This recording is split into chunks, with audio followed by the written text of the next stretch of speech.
The last story that I want to read to you today is another retelling of Goldilocks and the Three Bears. It's called Goldilocks and the Three Dinosaurs, retold by Willems. He's our author and illustrator. And if you recognize his name, he's the author and illustrator of the Elephant and Piggy books. Goldilocks and the Three Dinosaurs. See if you can notice in this story what's the same as the story of Goldilocks and the Three Bears and what's different. Once upon a time, there were three dinosaurs, Papa Dinosaur, Mama Dinosaur, and some other dinosaur who happened to be visiting from Norway. One day, for no particular reason, the three dinosaurs made up their beds, positioned their chairs just so, and cooked 3 bowls of delicious chocolate pudding at varying temperatures. "Oh boy," said Papa Dinosaur in his loud, booming voice. "It is finally time to leave and go to the, someplace else." "Yes," continued Mama Dinosaur. "I sure hope no innocent little succulent child happens by our unlocked home while we are, someplace else."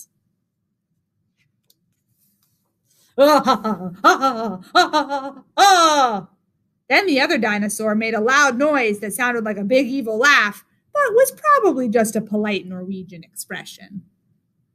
The three dinosaurs went someplace else and were definitely not hiding in the woods waiting for an unsuspecting kid to come by.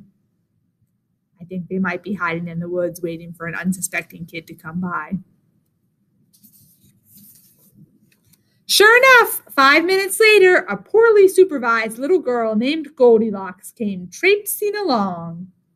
Just then, the forest boomed with what could have been a dinosaur yelling, "Gotcha!"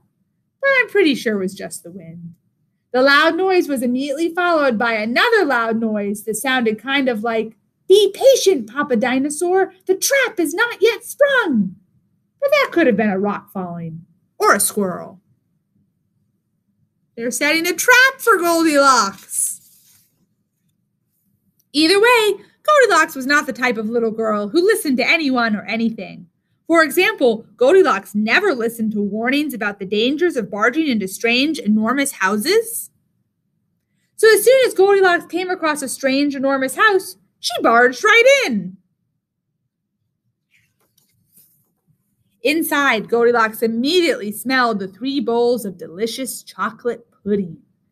"Mmm," said Goldilocks. "That chocolate pudding smells delicious. If only I could get all the way up to the top of that counter."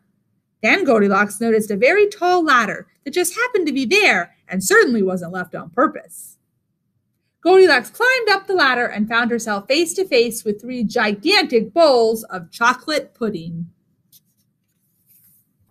The first bowl of chocolate pudding was too hot, but Goldilocks ate it all anyway because, hey, it's chocolate pudding, right? The second bowl of chocolate pudding was too cold, but who cares about temperature when you've got a big bowl of chocolate pudding? Not her. The third bowl of chocolate pudding was just right, but Goldilocks was on such a roll by now, she hardly noticed. Soon Goldilocks was stuffed like one of those delicious chocolate-filled little girl bonbons, which, by the way, are totally not the favorite thing in the whole world for hungry dinosaurs. Tired and groggy, Goldilocks noticed 3 chairs in the living room, so she climbed down the ladder and walked out of the kitchen. The first chair was too tall. The second chair was too tall. The third chair was too tall. Goldilocks wasn't going to climb that high just to sit in some chair, so she hiked over to the bedroom. When she got there, Goldilocks noticed that the beds were also gigantically big. "What is going on around here?" groaned the exhausted girl. "The bears that live here must be nuts." Just then, the room filled with a loud, booming noise that was either a passing truck or a dinosaur gloating, "A few more minutes and she'll be asleep. Delicious chocolate-filled little girl bonbons are yummier when they're rested." Even a little girl who never listened to anyone or anything had to hear that. Goldilocks took a moment to stop and think, which was longer than she was used to stopping and thinking. Home sweet dinosaur home. Hey, she told herself, this isn't some bear's house. This is some dinosaur's house. Say what you like about Goldilocks, but she was no fool. As quickly as she could, she ran to the back door and got out of there. Just then, a loud plane flew by, which sounded pretty much like a trio of dinosaurs yelling, now, or charge, or the Norwegian expression for chewy bun bun time. Suddenly, and completely coincidentally, the three dinosaurs rushed through the front door. But they were too late. You see whose picture is there? The pigeon. Mo Willems is the author and illustrator of the Pigeon books, too. Goldilocks was gone, and all that was left in the house were three disappointed dinosaurs. The end. And the moral is, if you ever find yourself in the wrong story, leave.